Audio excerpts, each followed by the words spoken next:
London, 1888.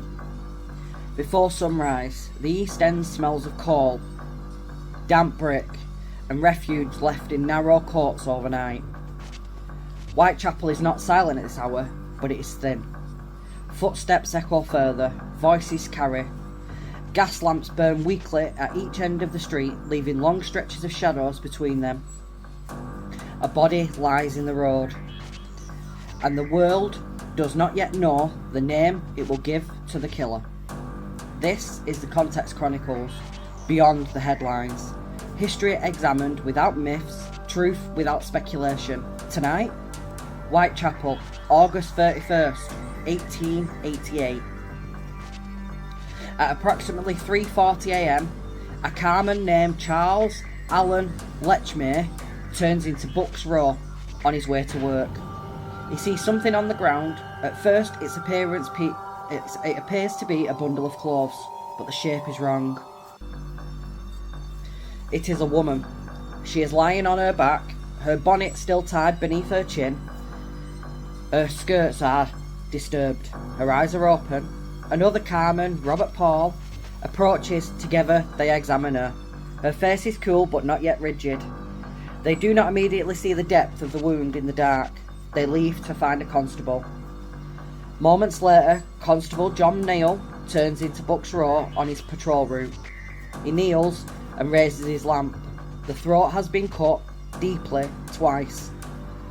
Blood pools beneath her neck. The body is still warm. The woman's name is Mary Ann Nichols, and this is the first murder attributed to the man history will call Jack the Ripper. Whitechapel in 1888 was overcrowded and unstable. Lodging houses charged 4p per bed. If you could not pay, you were turned out. Nichols had been turned away that night. She reportedly said she'd be back soon to get her money. Transactional survival was common. Police patrols followed fixed beats, typically revisiting the same street every 30 minutes. There was no fingerprinting, no blood typing, no central criminal registry. Crime scenes were not sealed, curious onlookers gathered. Evidence was vulnerable, and this was not incompetence, it was the limit of the era. But the street's atmosphere is not evidence, emotion is not a record. To understand Bucks Row, we need to move further from the narrative to sworn testimony. Mary Ann Nichols' inquest began September 1st, 1888. Witnesses testify under oath. Charles Lechmere described finding the body at 3:40 a.m. PC John Neals states the body was still warm. Dr. Reese Ralph Llewellyn testifies 2 deep incisions to the throat, abdominal wounds inflicted after death. Death likely occurred within 30 minutes of the discovery. The timeline is narrow. The killer may have left moments before the body was found, even possibly seconds. The murder is brutal, but not yet singular. Whitechapel has known violence, but 8 days later, that changed. September 8th.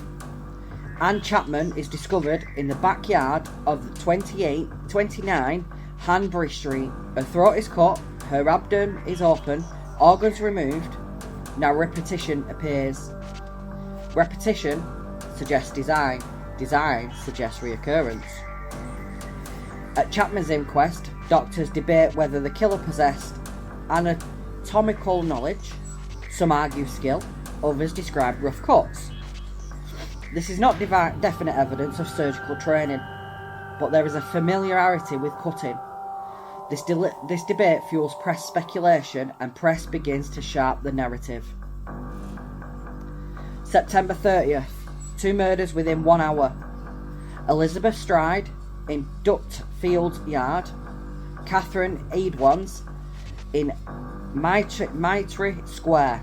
Forgive the pronunciation of Catherine's second name. I'm going to struggle with that. Anyway, 2 justifications. Metropolitan Police and City of London Police. Fragmented coordination. Mounting pressure. Later that morning, a blood-stained apron, a fragment, is found on Goulston Street. Above it, chalk writing references Jews. Commissioner Charles Warren orders it erased before daylight to prevent unrest. Public order takes precedence over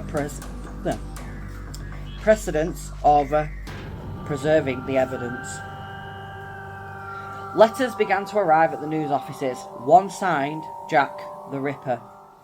The letter may have been a hoax, but the name is printed. Once printed, it becomes real. November 9th, Mary Jane Kelly is found inside her room at Miller's Court. Mutilation is severe. Scene shocks even experienced officers, and then silence. No further confirmed murders in this area. No arrests, no confessions. The Ripper did not revolutionise science overnight.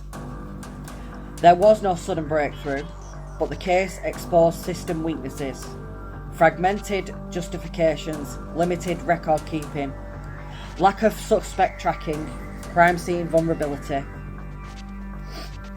Humiliation drove reform.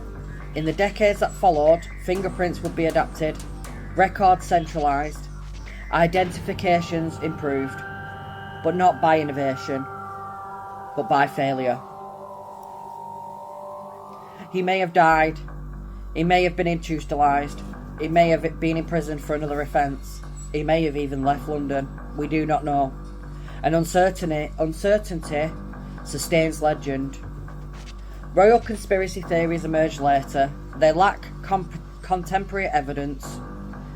Restraint matters. In Bucks Row, at 3:45 in the morning, there is no myth, only a body in the street. The mythology came later. Jack the Ripper helped define the reporting offender, the role of media in criminal identity, the necessary for central records, and the early seed of behavioural thinking, not by innovation, but by failure. This is the Context Chronicles, beyond the headlines. Have a wonderful day.